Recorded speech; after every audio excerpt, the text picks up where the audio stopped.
기둥이 얼마나 중요한지 기둥에 대해서 지금 몇 차례 말씀을 드리고 있습니다. 이 솔로몬이 성전을 지을 때 사실 이 기둥은 굉장히 상징적인 의미를 담고 있었습니다. 그래서 그 이름을 오른쪽 기둥을 세우고 이름을 야긴이라고, 또 왼쪽 기둥을 보아스, 이것에 대해서 몇 차례 말씀을 드렸습니다. 자, 우리 잠깐 다시 한번 점검을 반복을 하면요, 기둥이라고 하는 자체는 어떻게 된다고 그랬어요? 뒤에 보면 곧아야 된다. 자, 무엇이 곧아야 된다고 그랬어요? 신앙이 곧아야 돼요. 신앙이 흔들리지 말아야 돼요. 여러분, 신앙생활을 하다 보면은 반드시 신앙생활을 제대로 하려고 하는 사람들에게는 시험이 한 번씩 찾아와요. 시험이 없는 사람은요, 시험이 전혀 없는 사람은요, 실력이 전혀 없거나, 또는 어떤 사람일까요? 시험을 능히 통과한 사람들이에요. 그래서 오히려 다른 사람, 시험 든 사람들을 잡아주겠죠. 근데 여러분, 시험을 두려워하거나 무서워하지 마세요. 시험을 잡고 극복하고 이길 수 있기를 바랍니다. 그래서 특별히 어떤 교리적인 시험이 찾아올 때, 또는 사람들 때문에 시험이 찾아올 때 어떻게 됩니까? 곧아야 돼요. 나는 무슨 말을 들어도, 누가 뭐라고 그래도 내 신앙은 양보하지 않으리. 다른 것은 양보해도 신앙만큼은, 내 믿음만큼은, 교회 생활만큼은 양보하지 않으리. 이런 믿음의 절조가 있어야 돼요. 믿음의 정조가 있어야 돼요. 수요일날 나오는 분들은 그렇게 믿음의 절조가 있는 분들 되시기를 축원합니다. 두 번째로, 기둥은 어떻다고 그랬어요? 기둥은 굵어야 돼요. 그렇죠? 우리 교회 기둥 보세요. 얼마나 굵어요. 제일 굵지 않습니까? 자, 이 기둥의 굵다는 의미는 뭐라고 그랬어요? 기둥의 굵다는 의미는 원만해야 된다. 저 기둥이 말이죠, 날카롭거나 뾰족해 보세요. 누가 거기 가겠어요? 다치기만 하지.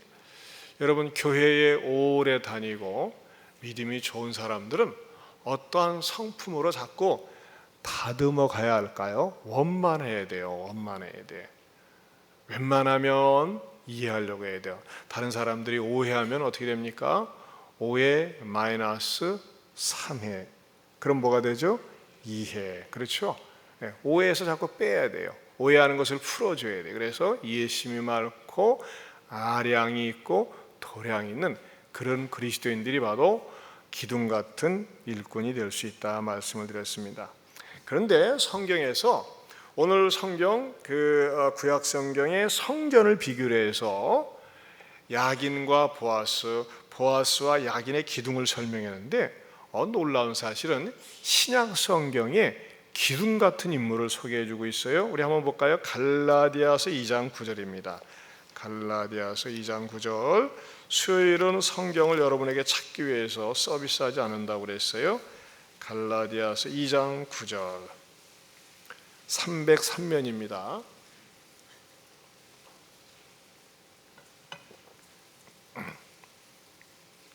신약성경 303면 갈라디아서 2장 9절 말씀.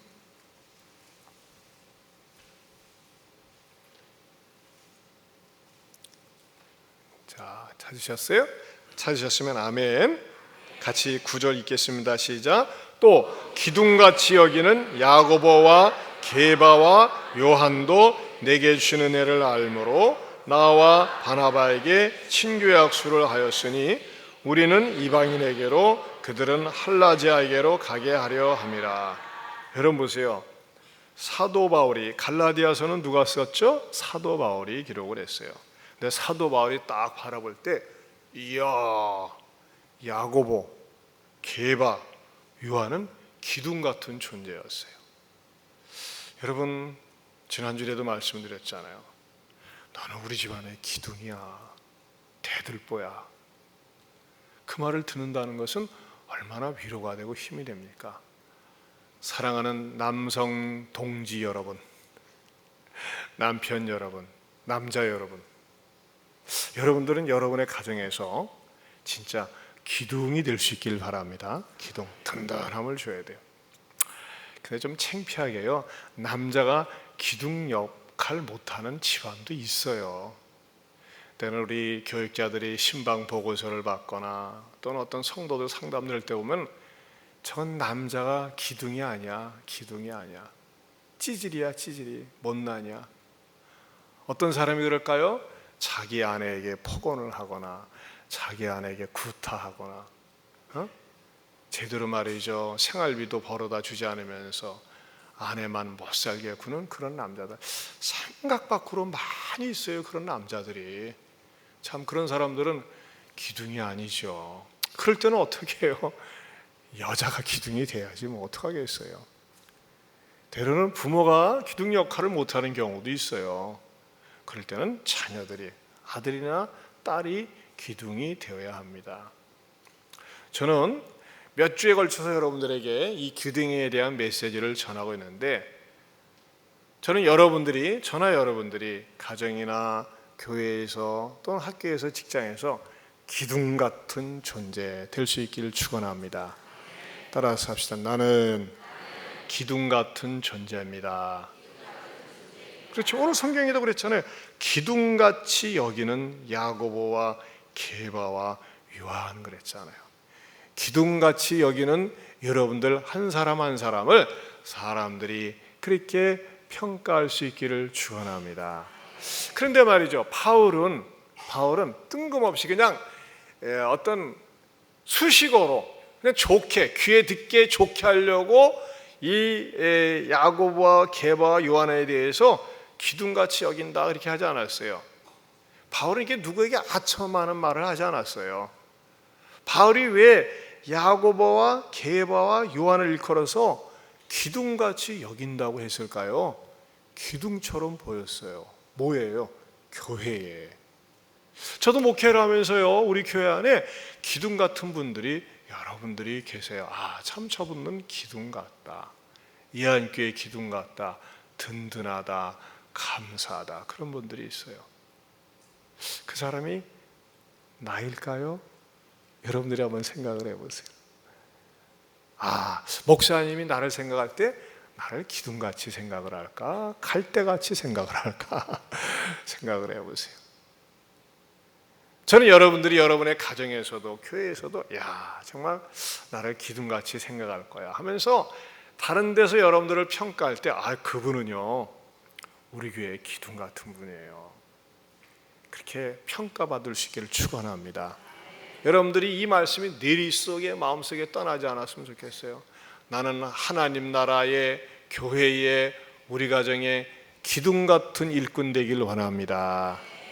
이걸 기도 제목을 삼으세요. 자, 그렇다면 바울은 말이죠, 무엇 때문에 야고보와 게바와 요한을 일컬어서 기둥 같은 인물로 평가를 했을까요? 자, 야고보는요 어떤 사람이었어요?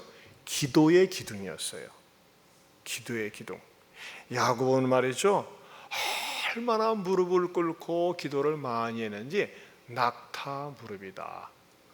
아마 모르면 몰라도 야고보는 관절에 걸렸을 것 같아요. 얼마나 무릎을 많이 꿇고 기도를 했으면 할 정도로 별명이 붙었어요. 여러분, 교회 안에는요 또 가정도 마찬가지고 기도의 기둥이 있어야 돼요. 기도의 기둥이 똑바로 서지 않으면 말의 기둥이 있습니다. 기도하지 않으면 말이 많고, 말이 많으면 항상 문제가 일어나고 비판하게 되고, 말이 많으면 죄를 짓게 되어 있어요. 그러나 기도를 하는 사람, 깊이 하는 사람은요, 하나님과 말을 많이 하는 사람은 사람에게 별로 말을 많이 하려고 하지 않습니다. 말을 해도 하나님의 말씀을 하는 것 같이 하고 신중하게 하죠. 여러분, 이거 아셔야 돼요. 우리가 지금 특세를 하고 있잖아요. 그런데 기독교 외에 다른 종교에도 기도가 있어요. 여러분, 절간에 가보세요. 승려들이 얼마나 기도 많이 한다고요. 가나다라나다사 하면서 말이죠. 그러면서 뭐 연불만 외우는 게 아니에요. 예? 제가 뭐 가나다라라고 했지만 내가 뭐 강대상에서 중연불을 뭐 할 필요는 없잖아요. 여러분, 기도를 많이 하는 종교 가운데 회교도 마호멧 마음에 몇 살에 죽었다고 그랬어요? 62세, 그렇죠? 새벽 기도 온 분들은 실력이 나타나. 거기도 굉장히 기도를 많이 해요. 거기는 우리들보다 기도 더 많이 해요. 돗자리 갖고 다니면서 딱 시간 되면 말이죠, 차에서 내려서 그냥 칼 쫙 펴고 기도합니다. 그러면 점쟁이도 기도를 하고 무당도 기도를 해요. 그렇죠? 무당도. 그러면 점쟁이나 절간이나 다른 이단이나 그런 데도 막 시간을 많이 들여서 기도하는데 기도 응답할까요? 안 할까요? 안 해요? 안 하면 뭐로 자기네들이 믿겠어요? 무당이 기도 안 하면, 기도 응답 안 받으면 어떻게 먹고 살겠어요? 여러분, 기도 응답이 있어요. 그거 아셔야 돼요. 근데 누가 응답하는 거예요? 귀신이 응답하는 거예요. 귀신이. 악한 영이 응답하는 거예요. 여러분, 악한 영도 역사하는 게 있는 거예요. 그러니까 절간이 운영되는 거지. 그러니까 이단들이, 마귀들이 판을 치는 거죠. 그 이단의 세력도요, 자기 귀신에게 기도를 열심히 하면 응답이 되는 거예요. 근데 우리 그리스도인들은 누구에게 기도해요? 살아계신 하나님, 창조주 하나님께 기도합니다. 기도의 대상이 달라요. 근데 이게 있어요, 여러분. 귀신에게 열심히 기도하고 점쟁이 가고 절간에 찾아다니면서 기도하고 성공할 수 있어요, 없어요? 성공할 수 있어요, 여러분. 고시 패스하러 가온 사람 가운데 부처님이 도와줬어요, 기도 많이 해가지고 도와줬어요, 그런 사람들 들어요. 그럼 무시하면 안 돼요. 그런데 차이점이 뭔지 아세요? 세상 신에게 절하고 세상 신에게 기도해서 성공한 것은 성공한 것처럼 보이지만 그 귀신에게 기도한 것 때문에 망할 수 있는 재료가 된다는 겁니다. 그걸 알아야 돼요. 마침내 그가 성공한 그것이, 귀신에게, 세상 신에게 엎드려서 간절히 기도한 그것이 성공할 수도 있고 잘 나갈 수 있지만 그것 때문에 교만하고 그것 때문에 넘어지고 마침내는 끝까지 하나님을 부인하다가 심판받고 지옥에 가는 거예요. 그래서 기도를 해도 누구한테 기도해야 돼요? 따라서 합시다. 기도를 해도 살아계신 하나님 아버지께 기도해야 합니다. 믿습니까? 굉장히 중요한 거예요. 누구에게 기도하느냐? 기도의 대상이 누구냐?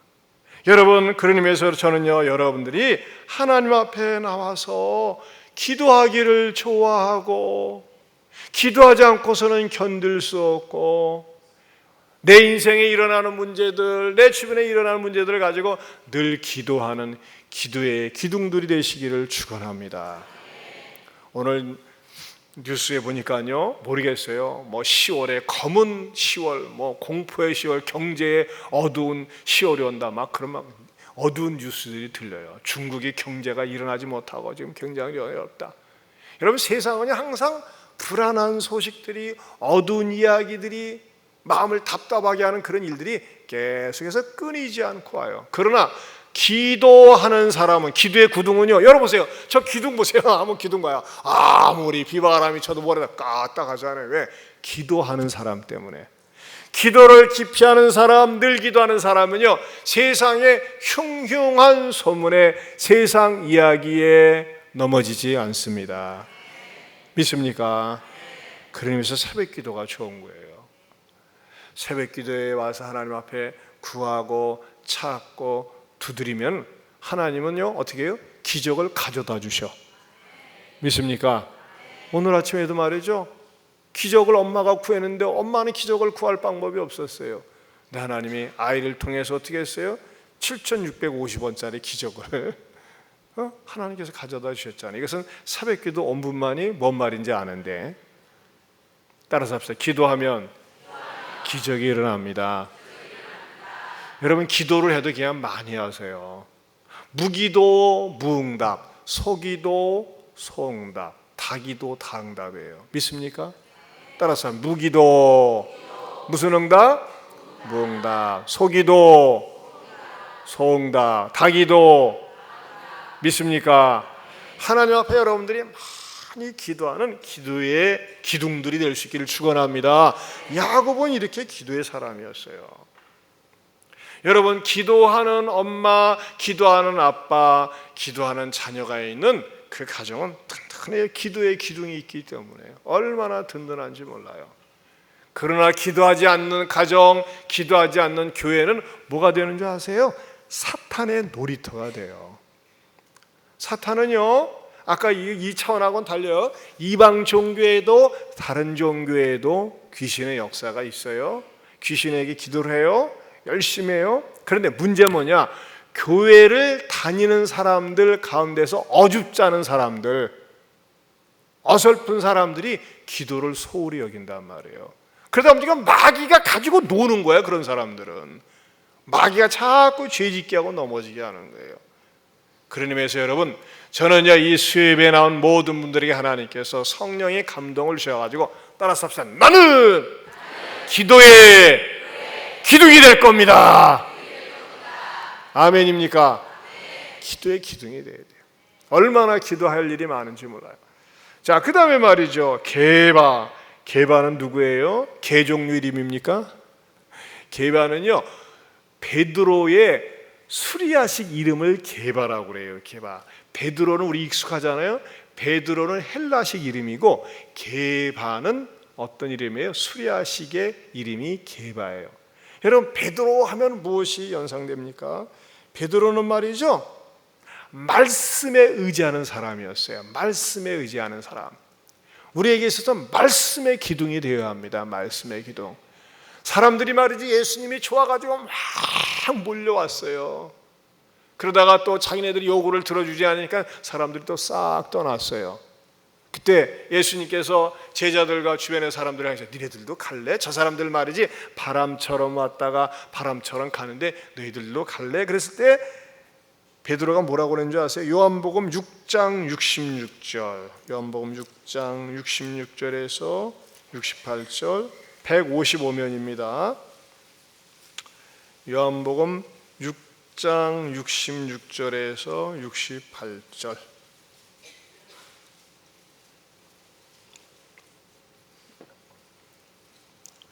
요한복음 6장 66절에서 68절, 155면. 시작. 그때부터 그의 제자 중에서 많은 사람이 떠나가고 다시 그와 함께 다니지 아니하더라. 예수께서 12 제자에게 이르시되 너희도 가려느냐? 시몬 베드로가 대답하되 주여, 영생의 말씀이 주께 있사오니 우리가 누구에게로 가오리까? 영생의 말씀이 주께 있는데, 또 베드로가 고기 잡을 때 말이죠, 배 오른편에 던지라고 고기를 예수님의 명령을 쫓아서 배 오른편에 던진 사건이 2번 일어나죠. 예수님 부활하신 다음에도 있고 예수님 첫 만나서 있었어요. 근데 우리가 밤이 맞도록 고기를 잡았지만 없었습니다. 그러나 말씀에 의지하여 그물을 내리리이다 그랬어요. 여러분, 베드로는 어떤 사람의 어떤 기둥이었어요? 말씀의 기둥이었어요. 말씀의 기둥. 여러분, 저는요, 저나 여러분들이 말씀을 사랑하고 말씀을 암송하고 말씀을 묵상하고 주의 말씀은 내 발의 등이여 내 길의 빛이니이다 고백할 수 있기를 바랍니다. 하나님의 말씀이, 영생의 말씀이 주께 있는데 제가 어디로 가겠습니까? 여러분, 감정적인 신앙, 신비적인 신앙은 굉장히 위험한 거예요. 말씀의 뿌리를 잘 내려야 됩니다. 말씀의 뿌리를 가장 잘 내리는 방법은 뭐예요? 예배에 성공하면 돼요. 모든 공적인 예배 꾸준히 나오면 말이죠, 다양한 말씀을, 또 우리 부목사님들도 보면요, 그 전사님이랑 보면은 구약과 신약을 말이죠, 이렇게 번갈아 가면서 강론을 하고, 또 저도 수요일에는 구약을 여러분들에게 강해 설교하고 주일날은 신약을 이렇게 균형 잡히게 여러분들에게 말씀을 전하고 있어요. 여러분들이 말이죠, 하나님의 말씀을 부지런히 읽고 부지런히 들으면서 말씀으로 잘 무장된 그런 주님의 일꾼 될 수 있기를 축원합니다. 그래서 때로는 인생의 어떤 위기나 어려움을 만날 때 말씀이 떠올라야 돼요. 그리고 그 말씀을 붙잡고 나아갈 때 하나님께서 우리를 의롭고 선한 길로 인도하여 주시리라 믿습니다. 자, 바울은 그 다음에 말이죠, 기둥 같은 야고보, 게바, 또 누굴 얘기했어요? 요한을 얘기했어요. 요한은 그럼 무슨 기둥이었을까요? 요한은 사랑의 기둥이었어요. 요한은 어느 정도까지 사랑했어요? 예수님께서 십자가에 매달리셔가지고 제자들이 다 도망갔을 때 예수님의 남동생만 4명이 있었어요.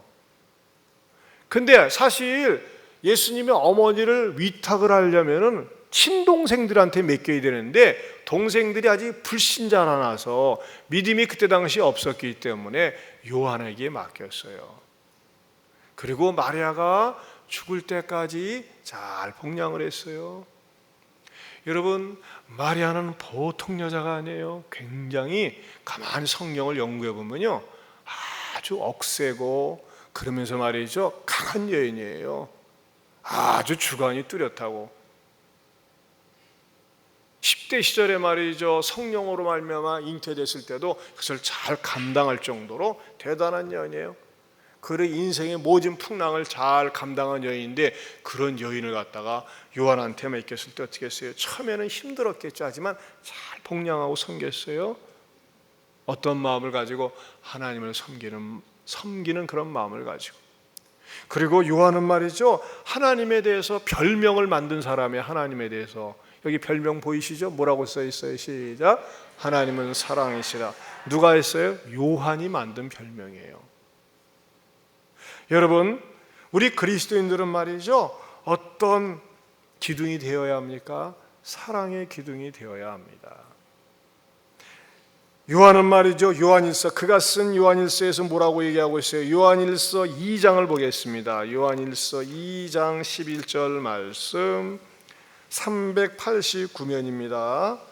389면, 요한일서 2장 11절 말씀.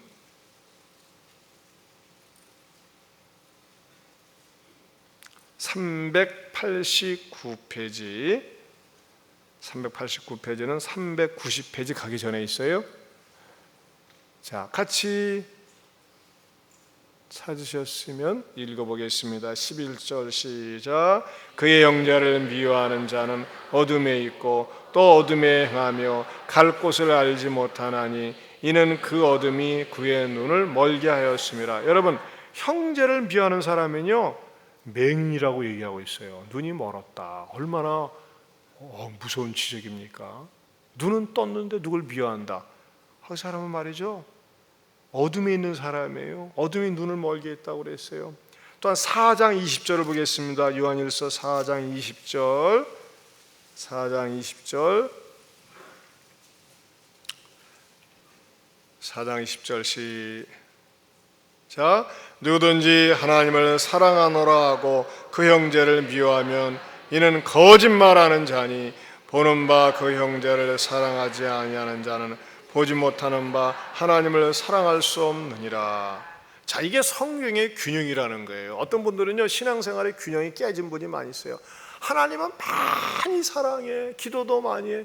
근데 자기 집안은 돌보지 않아. 막 자기 집안에 가면 말이죠, 말 함부로 하고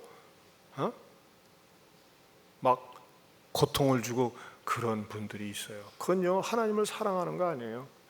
여러분들이 믿음에 열심히 내고 교회에서 봉사 충성하면서 말이죠, 하나님을 위해서 한다고 하는데 형제를 미워한다. 이건 뭐예요? 보는 바 형제를 사랑하지 아니하는 자는 보지 못하는 바 하나님을 사랑할 수 없다 그랬어요. 여러분들이 입술로는 하나님을 사랑해요, 사랑해요, 찬양도 많이 부르고 감격하고 눈물도 흘리는데 막상 여러분들의 마음속에는 미운 사람들이 많이 있습니까? 그거 회개하셔야 돼요. 그건 하나님 사랑하는 거 아니에요. 더 말이죠, 이 요한은 말이죠, 사랑에 대해서 강조를 하는데 3장 15절 앞구절 와서 보겠습니다. 3장 15절. 어유, 너무나 무서운 말씀이에요. 3장 15절 시작. 그 형제를 미워하는 자마다 살인하는 자니 살인하는 자마다 영생이 그 속에 거하지 아니하는 것을 너희가 아는 바라. 여러분 가운데 그런 분은 안 계시겠죠? 누가 한번 믿기 시작하면요 끊임없이 미워하는 거예요. 미운 사람을 늘 생각해. 미운 사람을 늘 묵상해. 미운 사람을 암송해. 그게 얼굴에 써 있어요. 항상 조금만 건들면 미운 말이 나오고 미워하려고 그래. 그 사람 뭐예요? 살인하는 자라고 그랬어요. 여러분 남을 다 미워하는 마음이 생깁니까? 용서하는 마음 안 생기고 용서하고픈 마음도 없어요. 그 인간은 저주받아야 돼, 죽어야 돼. 그런 마음 생깁니까? 죄송합니다. 영생이 없는 거예요. 여러분 교회 안에는 기도의 기둥, 말씀의 기둥, 사랑의 기둥이 세워져야 합니다. 가정도 마찬가지고 직장도 마찬가지고. 여러분들의 마음속에 누구 미워하는 마음이 있어요? 빨리 회개하세요. 핑계대지 말고, 변명하지 말고. 미워하는 그 자신이 성경에서 뭐라고 얘기하고 있어요? 살인하는 자다 그랬어요. 사실 살인은 미움에서 발단이 되잖아요. 내 마음속에 사랑이 안 되면요 그걸 가지고 씨름하고 몸부림쳐야 돼요. 하나님, 내가 위선자입니다. 내가 가짜입니다. 내가 살인자입니다. 내가 나를 자비판하면서 기도하세요. 남이 당신에 대해서 너 살인하는 자야, 너 미움에 가득 찬 기분 나빠요. 근데 내가 하나님 앞에서 말이죠. 하나님, 내가 아무리 생각해도 이렇게 이기적이고 내가 왜 이렇게 누가 미운지 모르겠어요. 그리고 자꾸 하나님 앞에 자백하면은 성령께서요 미운 마음을 치료해 주시고 사랑의 마음을 주시리라 믿습니다. 저도 처음에는 예배 설교하면서요 왜 저 집사님은 앉자마자 처음부터 저렇게 주무시는가 해가지고요 미운 마음이 들기도 했었어요.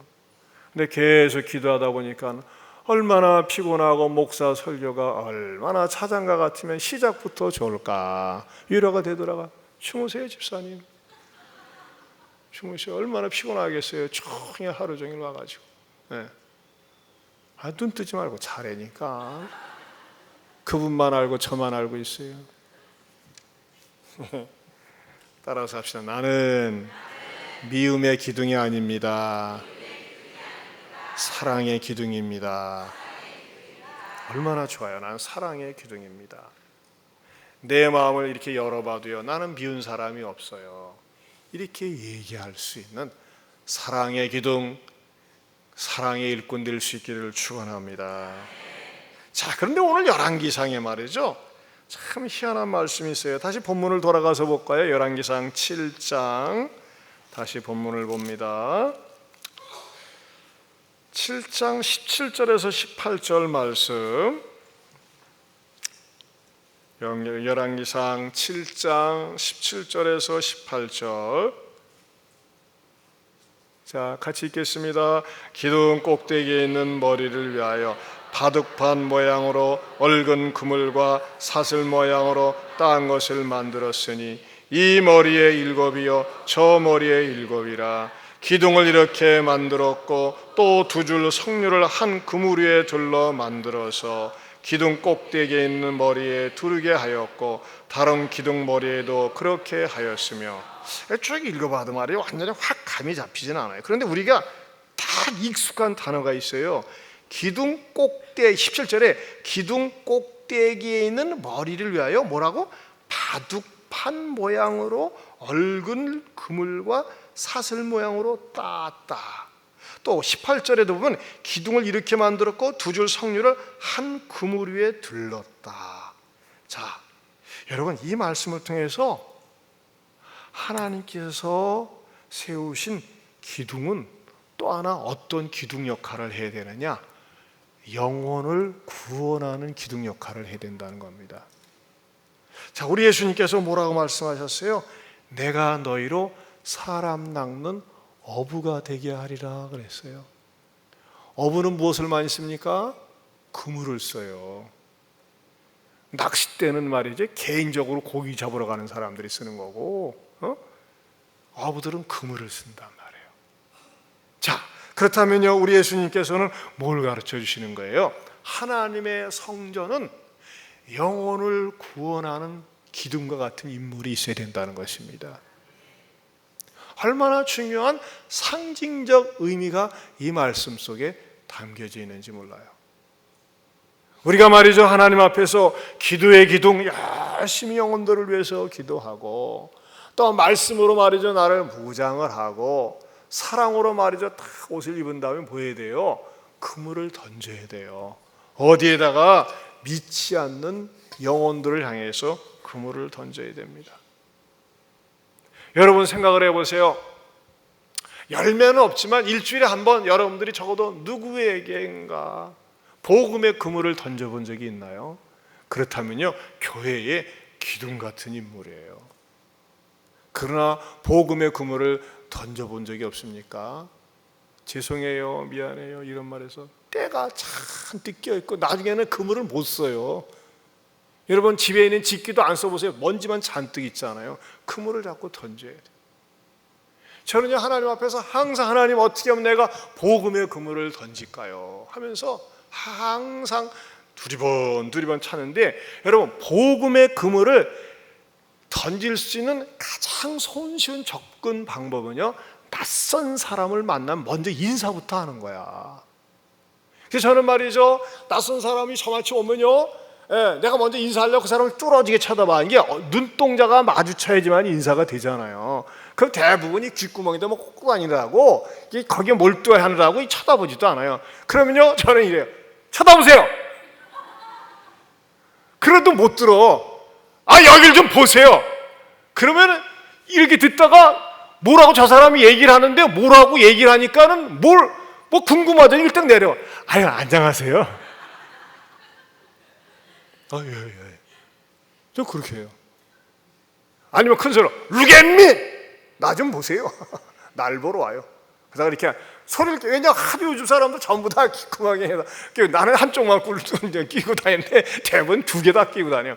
소리 질러가지고서 말이죠, 뺀 다음에 안녕하세요. 여러분요, 자꾸 낯선 사람에게 인사해 버릇하면요, 그 사람들이 언젠가는 내 복음의 그물에 들어오는 날이 있을 줄로 믿습니다. 제가 오늘 경험했어요. 오늘 새벽기도 마치고 30분 동안 성경 보고 체육공원에, 중앙체육공원을 딱 하는데, 이제 이렇게 이편은생 그쪽으로 해서 이렇게 들어가지 않습니까? 들어가는데 저쪽에서 한 60대 초반쯤 되는 어떤 아저씨가 안녕하세요 목사님. 그래서 안녕하세요 이렇게 인사를 했어요. 근데 그분이 말이죠, 그분은 그 중앙체육공원에 아침에 가면요, 운동을 독특하게 하는 분입니다. 독특하게. 뭐냐면 이 배치기 운동을 하는데, 이 긴 의자에다가 이 배를 갖다가 맨날 받치는 거야. 내가 솔직히 배는 말이죠, 아마 송곳으로 쑤셔도 안 들어갈 것 같아요. 얼마나 배때기를 갖다가 많이 이걸 단련을 시키는지, 그냥 배를 갖다가 그냥 파 그냥 이렇게 해요. 그래요. 그래서 제가 이제 늘 많이 다니니까 인사를 했는데, 어느 날은 말이죠, 이분이 되게 일찍 와가지고, 저는 이제 새벽기도 마치고 가는 시간에 이분은 꼭 나오시더라고. 근데 같이 오면서 목사님 안녕하세요 인사를 하고 그래요. 근데 저분이 나를 어떻게 알까? 내가 저분에게 목사라고 얘기한 적이 없는 것 같은데, 근데 저를 알아요. 아무튼 반갑죠. 그래서 오늘은 말이죠, 입구 쪽에서 이렇게 만났어요. 입구 쪽에서, 그 분수대 가기 그쪽에서. 그래서 안녕하세요. 어떻게 저를 목사인지를 아시는데 너무나 감사해요. 목사인지 아시는, 그리고 목사님 안녕하세요 하는 것도 그냥 허투루 하는 게 아니라 예의를 갖춰가지고 아주 정중하게 인사를 늘 하세요. 그래서 저는 어느 교회 집사님이나 또는 뭐 이렇게 열심히 다니는 분이겠구나 이렇게 생각을 했어요. 그래서 어느 교회 다니세요? 이렇게 일찍 오시고, 난 교회 안 다녀요 그래요. 근데 저를 어떻게 아세요? 제가 소문 들어서 압니다 그러는 거예요. 소문 들어서. 그럼 목사님 교회에서 참 좋은 일 많이 하고, 목사님 뭐 익산시내 좀 알려줬어요 그래. 그래요, 감사합니다. 그런데 왜 교회는 안 다니세요? 목사님 제가요, 이 새벽에 나와서 배치기 운동하고 스케줄 따라서 얼마나 바쁜지 모릅니다. 얼마나 바쁜지 몰라. 그래요, 아무리 바쁘셔도요 예수님 믿으셔야 됩니다. 예수님 믿지 않으면요, 예수님 믿지 않으면 심판받고 지옥에 갑니다. 아주 그냥 직구를 날려버렸어요. 뭐 그분도 바쁘다고 하니까. 왜 예수를 믿어야 되느냐? 세상에 교주들이 많이 있지만 그 사람들은 죽고 무덤이 있고 부활하지 못했습니다. 그러나 예수님은 죽음을 정복하고 부활하셨습니다. 이 예수님을 믿어야지만이 우리가 영생을 얻고 천국에 갑니다. 그렇지 않으면 심판받고 지옥에 갑니다. 꼭 예수님 믿으셔야 돼 하면서 막 강렬하게 제가 막 얘기했어요. 왜냐면 이제 벌써 인사한 지 오래됐기 때문에. 목사님 제가 너무나 바빠도 예수님 믿어야 돼요. 이렇게 일주일에 한 번 오세요 하면서 이제 얘기를 하다가 그냥 아쉽게 그분에 빨리 가야 된다고 하니까는 빠져나가는데, 그분하고 딱 헤어졌는데 어떤 분이 날 딱 달라붙는 거야. 아니, 예수가 부활했어요? 예수 안 믿으면 심판받고 지옥 가요? 딱 그렇게 달라붙는 거야. 딱 보니까 이게 웬 떡이야?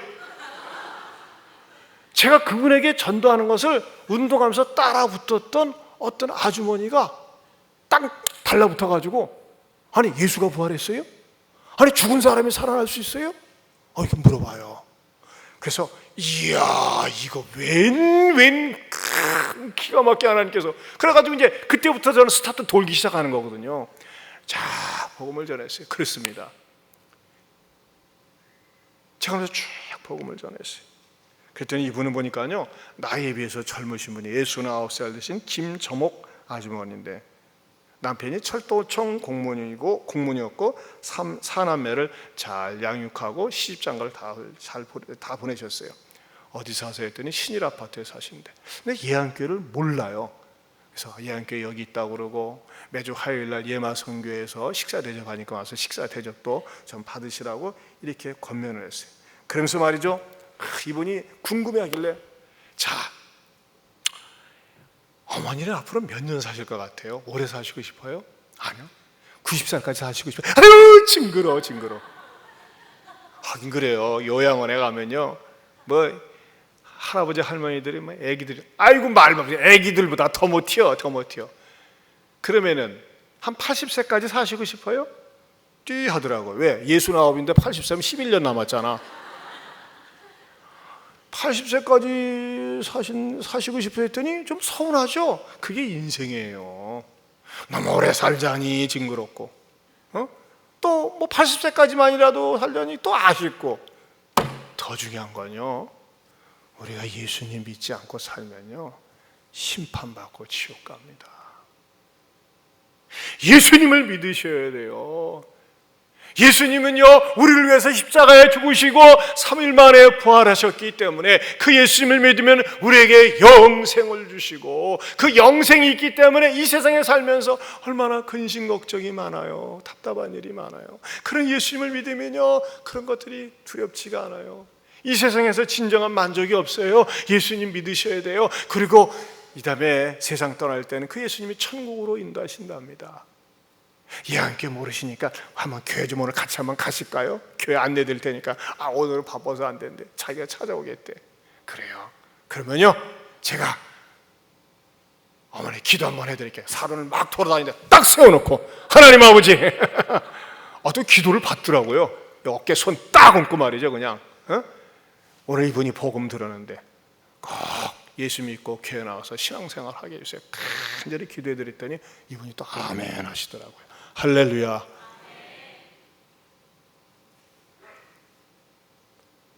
여러분들이 말이죠, 여러분들이 우리가 자꾸 복음의 그물을 이렇게 던져버려야 돼요. 그럼 하나님께서 사람을 만나게. 저는요, 또 이런 케이스 처음이에요. 딴 사람한테 복음을 전했는데 그 사람은 홀라당 바쁘다고 가버리고 따라붙으면서 말이죠, 예수가 부활했어요? 죽은 사람이 살아날 수 있어요? 그렇게 물어보는 거야. 이분은 성경 안 들어본 얘기거든. 근데 여러분 말이죠, 예수님이 죽으시고 3일 만에 부활하셨음을 선포하고 증거할 수 있기를 바랍니다. 그러면요, 이 복음을 전할 때 나 자신이 가슴이 뜨거워지는 거야. 저는 우리 예안교회 모든 성도들이 영혼 구원하는 영혼 구원의 기둥이 될 수 있기를 축원합니다. 오늘 아무튼요, 제가 체육공원 돌아다닌 날 가운데서 제일 행복한 날이었어요. 얼마나 즐거운지. 이야, 더 열심히 해야 되겠구나. 더 열심히 인사해야 되겠구나. 낯선 사람한테 말이죠. 여러분, 전도를 하면요, 그 결과는 하나님이 거두시는 거예요. 그러나 그 자체를 하나님은 귀하게 보시고 여러분의 삶에 마음속에 평강과 기쁨과 하늘 상급을 주실 줄로 믿습니다. 내가 믿는 예수님을 갖고 증거해야 돼요. 선포해야 돼요. 그럴 때 하나님께서 우리가 이 하나님의 나라와 의를 먼저 구할 때 다른 것도 더해 주시리라 믿습니다.